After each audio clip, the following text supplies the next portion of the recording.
성부와 성자와 성령의 이름으로 말씀드립니다. 아멘. 오늘은 예수님께서 부활하신 후 이 땅에 40일 동안 머무시다가 하늘에 오르신 것을 기념하기 위해서 지키는 승천일입니다. 사실 평일 미사를 하지 못해 올해는 지난 목요일이 승천일이었지만 오늘 주일로 옮겨서 교우여러분과 함께 지키게 되었습니다. 부활 주일부터 부활 후 6주간 7주의 목요일이 되면 40일이 됩니다. 그래서 부활 양초는 예수님께서 부활하시어 이 땅에 머무신 것을 기념하기 위한 것이기에 승천하신 다음에 즉 복음 성경을 읽은 다음에 부활 양초를 끄는 것이 과거 전례적 전통이었습니다. 그런데 이제는 새 기도서에 따라서 부활 기간이라는 것은 성령 강림일까지로 봐야 되기 때문에 이제 성령 강림이 지나면 이 부활 양초는 끄고 또 제대에서 치우게 됩니다. 오늘 제1독서 말씀을 보면 예수님께서 하늘로 오르시는 모습이 나옵니다. 예수께서는 사도들이 보는 앞에서 승천하셨는데 마침내 구름에 쌓여 그 모습이 보이지 않게 되셨다. 엘리야가 하늘로 오를 때처럼 구름에 쌓여 오르셨다 합니다. 그 구름은 하느님의 현현과 하늘의 신비를 상징하는 것입니다. 그리고 그 모습을 바라보고 있는 제자들에게 음성이 들려옵니다. 예수께서는 하늘에 오르신 그 모양으로 다시 오실 것이다. 우리는 주기도문에서 기도할 때마다 하늘에 계신 우리 아버지라 하느님을 부릅니다. 그리고 사도신경과 니케아 신경에서 하늘에 올라 하느님 오른편에 앉아 계시는 예수님을 고백하고 있습니다. 예수님께서는 하늘에 계십니다. 그러므로 하느님의 백성인 신자란 예수님께서 오르신 하늘을 향하여 마음을 드높이고 하늘의 뜻을 따라 사는 사람들임을 의미합니다. 그래서 우리는 성찬 기도 중에 마음을 드높이라고 우리는 고백합니다. 하늘을 향해 우리의 영혼을, 우리의 마음을 드높이며 사는 사람들, 바로 그것이 바로 우리들입니다. 그런데 여러분은 영광의 하늘을 향하여 그 마음을 드높이며 살고 있습니까? 아니면 땅의 고통과 혼란에 매여 살아가고 있습니까? 여러분 모두는 하늘을 바라보며 하늘에 오르신 예수님을 바라보며 살아가야 하는 하느님의 백성임을 한시라도 잊지 않으시기를 바랍니다. 그렇다면 그 하늘은 무엇일까요? 지구가 둥글다는 것이 이미 밝혀진 이 시대에 저 위도 하늘이요, 저 아래로 계속 가게 되면 그것도 하늘이요, 옆으로 가도 하늘입니다.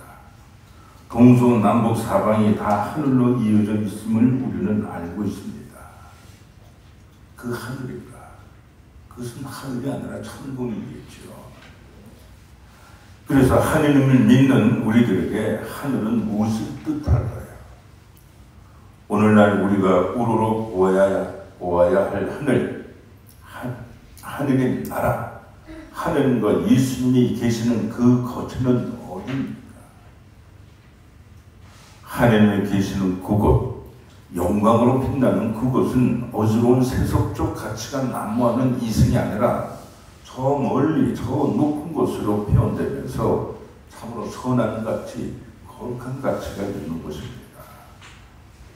그래서 하늘은 이 땅으로부터의 거리를 의미하는 것이 아니라 이 세상의 번잡함과 소란스러움과 추함과 죄된 모든 것으로부터 떨어져 하느님의 빛과 영광으로 빛나는 것임을 의미하는 것입니다.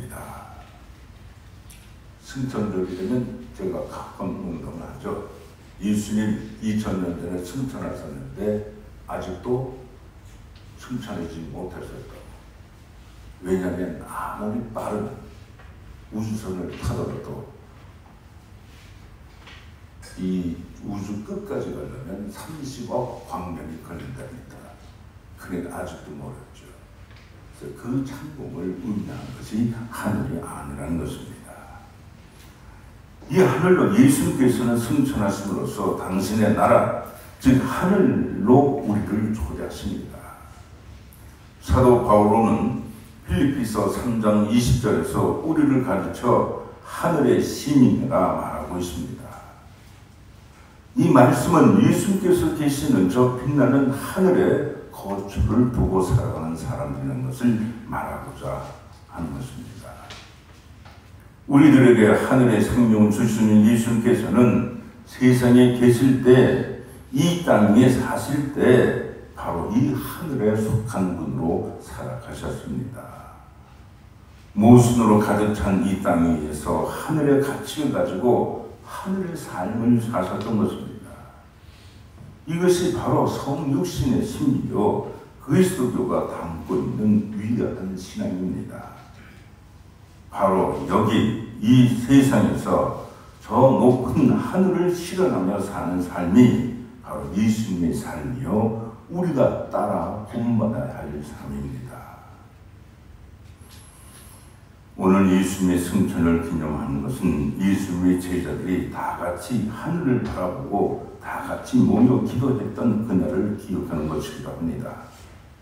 그러므로 이 시간 우리는 다 같이 그 영광의 하늘을 바라보아야 할 것입니다. 비록 어지러운 이 세상에 발을 붙이고 살고 있지만 하늘을 우러러 바라보고 우리의 마음을 저 높은 곳을 향해 바라보라는 것입니다. 나는 과연 어떤 신앙인이었나? 광활한 하늘을 유유히 날아가며 산을 넘어 불어오는 북풍을 여유있게 받아 넘기며 온 세상을 굽어보는 독수리와 같은 하늘의 시민이었나? 아니면 모든 관심이 세상으로만 향하여 날카로운 부리와 큰 날개를 웅크리고 모이를 찾느라 하늘을 보지 못하는 들쥐한테도 쫓기는 아둔한 사람이었나?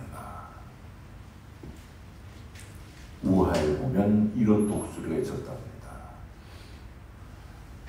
알에서 깨어날 때 어미가 없어서 닭 병아들하고 같이 키웠답니다. 병아들하고 똑같이 그래서 땅바닥에 모이를 쪼으면서 살아갑니다. 근데 덩치는 이제 어미닭보다 훨씬 더 크죠. 근데 자기는 독수리가 아니라 닭인 줄 알고 컸습니다. 나는 법도 몰랐습니다. 그래서 땅에 부리만 콕콕 치고 다니며 살 것입니다. 자, 우리는 이 땅에 속한 사람이 아니라 하늘에 속한 사람임을 이 승천일에 다시 한번 우리 마음속에 새겨둬야 할 것입니다. 그래서 하늘에 계시는 하느님 아버지를 향해 어릿한 날개를 펴고 날아오르도록 힘을 기울이고 마음을 갖고자 하는 것이 바로 오늘 우리들이 가져야 할 믿음의 자세인 것입니다. 독수리는 새끼를 훈련시키기 위해서는 아주 과감한 방법을 사용한답니다. 대개 독수리는 그 둥지가 절벽 끝에 아슬아슬한 곳에 이렇게 둥지를 튼답니다. 그 둥지에 알을 낳고 새끼를 키우게 되는데 이 어미가 먹이를 물어서 갖다 주다가 어느 시점이 되면 나는 훈련을 시키기 위해서 먹이를 절벽 밑 땅바닥에 놓고 새끼를 발로 잡아서 높은 절벽에서 떨어뜨린다고 합니다. 날지 못해서 그대로 떨어지면 다시 물어다가 높이 올라가 또 떨어뜨리고 날개합니다. 날개가 약해서인지 독수리들은 이내 땅으로 떨어지기 시작하겠지요. 그러면 어미 독수리는 쏜살같이 날아가서 그 큰 날개로 새끼를 받습니다. 이런 일을 10번 이상 반복하며 날도록 한다는 것입니다. 그러다가 그 새끼 독수리는 이윽고 온몸을 부르르 떨며 날개짓을 합니다. 마치 잠에서 깨어난 듯이, 마치 감춰진 힘을 자랑이라도 하듯이 큰 날개를 펴고 나릅니다. 마침내 새끼 독수리는 날개로 데이트를 박차고 날아오기 시작했습니다. 그리고 찬란한 햇살을 바라보는 순간 새끼 독수리는 점점 더 속도를 높이며 하늘 높이 날아올랐습니다. 이윽고 이 새끼 독수리는 지금까지 상상도 하지 못한 높이까지 오를 수가 있었습니다. 날아오르기 위해서는 용기가 필요합니다. 목숨을 걸고 자기 자신의 몸을 온통 내던지는 그런 각오가 없으면 날 수가 없습니다. 오늘날 신자들의 믿음 생활이 안일하다고 하는 사람들이 있습니다. 믿음이 안일해지는 것은 당연한 일입니다. 목숨을 걸고 도전하는 정신이 없다면 믿음은 자연히 안일해지게 되어 있습니다. 신앙은 물길을 거슬러 오르는 영리이며 생명력입니다. 그 생명력으로 하늘을 향할 수 있어야 합니다. 우리의 삶을 바라보면 무거운 짐을 걸머쥐고 넘어가야 할 고객들이 많이 있습니다. 때로는 인생의 음침한 골짜기를 지나가야 하고 위험하고 힘든 언덕길도 넘어가야 합니다. 이런 역경의 골짜기를 지나는 우리들에게 하나님께서 주시는 용기의 말씀이 있습니다.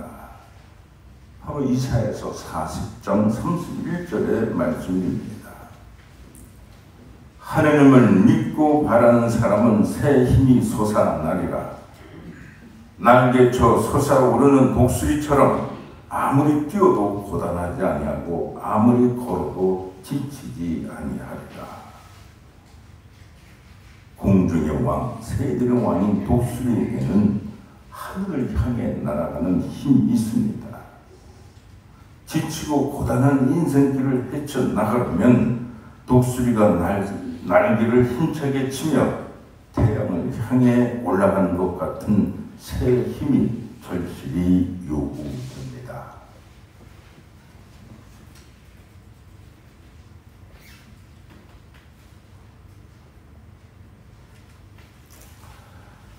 예언자 이사야의 말씀이 또 있습니다.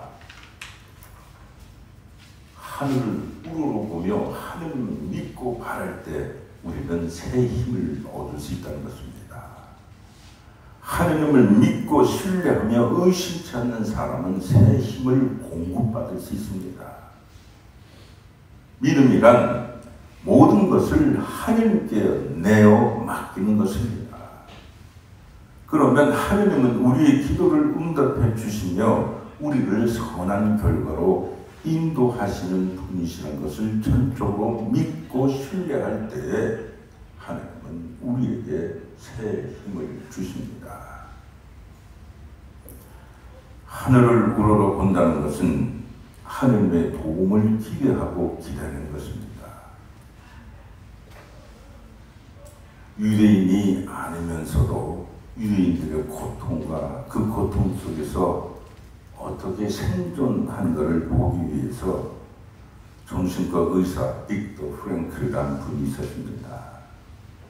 그분은 유대인처럼 자기 신문을 내세우면서 2차 세계대전 당시 나치 수용소에 들어가서 유대인들과 함께 지냈습니다. 거기서 많은 사람들이 죽어나갔겠지요. 그래도 생존율을 높이 보이는 사람들 그룹이 있었다 합니다. 바로 꿈과 기대가 있는 사람, 이 사람들이 생존율이 더 높았던 것입니다. 그런데 꿈이 없는 사람은 삶의 의욕마저 잃어버리고 서서히 절망을 향해 나아간 것입니다. 내일은 또 해가 뜬다라는 그런 희망을 갖는 그 수용소에서 수감 생활을 하는 사람들은 살아갈 수가 있었다 합니다. 교회 여러분, 피곤하십니까? 지쳐 있습니까? 또 코로나19로 인해 피곤하고 지루하십니까? 그러면 하늘을 우러러봄으로써 새 힘을 얻어 독수리의 날개치며 올라감 같이 용기와 희망을 가지고 여러분들의 인생길을 달려가시기 바랍니다. 그리고 오늘 주님의 승천을 기념하면서 우리가 반드시 새겨들어야 할 교훈이 있습니다. 예수님께서 승천하시자 제자들은 하늘만 쳐다보고 있었습니다. 그때에 흰옷을 입은 두 사람, 즉 천사가 나타나서 제자들에게 이렇게 말합니다. 갈릴레아 사람들아, 왜 너희는 여기에 서서 하늘만 쳐다보고 있느냐? 주님은 승천하셨지만 이제 제자들은 세상으로 나아가 세상에 남아 있어야 합니다. 세상에서 하늘의 뜻을 품고 살아가야 한다는 것입니다. 그래서 주님은 오늘 복음에서 세상에 남아있는 제자들이 어떤 존재인가를 전하고 있습니다. 그래서 이 말씀은 베드로를 비롯한 제자들의 존재 양식만이 아니라 오늘에 사는 우리들의 존재 양식이기도 합니다. 첫 번째는 우리는 하나님께서 택하시어 예수님에게 맡겨진 사람들이라는 것입니다. 내가 하나님을 선택한 것이 아니라 하나님께서 나를 선택하셨음을 고백하는 믿음입니다. 내가 선택했다면 쉽게 포기할 수도 있습니다. 내 생각과 다르고 내가 원하는 길과 다르며 내게 고난이 다가오게 되면 언젠가는 하나님을 버릴 수도 있다는 것입니다. 그러나 예수를 믿는다는 신앙이란 더욱이 그리스도의 제자로서의 자신의 존재를 깨닫는 신앙이라면 하나님께서 나를 선택하시어 예수님에게 맡겨졌다는 것에 확신을 두고 살아나갈 수 있습니다. 그러므로 여러분 스스로가 하나님이 이룰 수 있다고 생각하지 마십시오. 반드시 예수님을 통해 하나님에게 이룰 수 있습니다. 떨어지면 날개로 받아 다시 하늘로 치솟게 하는 어미 독수리처럼 예수님이 우리의 삶을 떠받쳐 주시면서 우리를 하늘 높이 오르게 하여 주실 것입니다. 예수님의 가르치심, 예수님의 약속의 말씀, 예수님의 삶 속에 우리들의 구원의 희망이 들어있기 때문입니다. 두 번째는 우리는 예수님께서 하나님의 아들이심을 믿는 사람들입니다. 베드로를 비롯해서 제자들은 이렇게 고백하죠.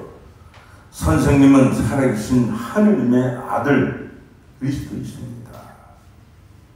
예수님의 하나님의 아들이시여 우리들의 그리스도, 즉 구세주이심을 믿는 것이 우리 그리스도교 신앙의 핵심입니다. 이 믿음을 가지라는 것입니다.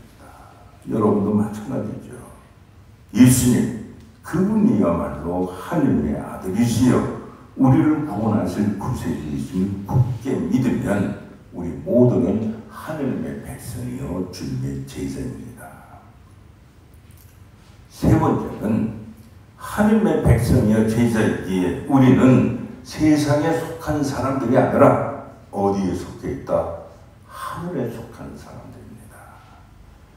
내가 누군가에 속해 있다는 것은 삶의 근본과 근원을 의미하는 것입니다.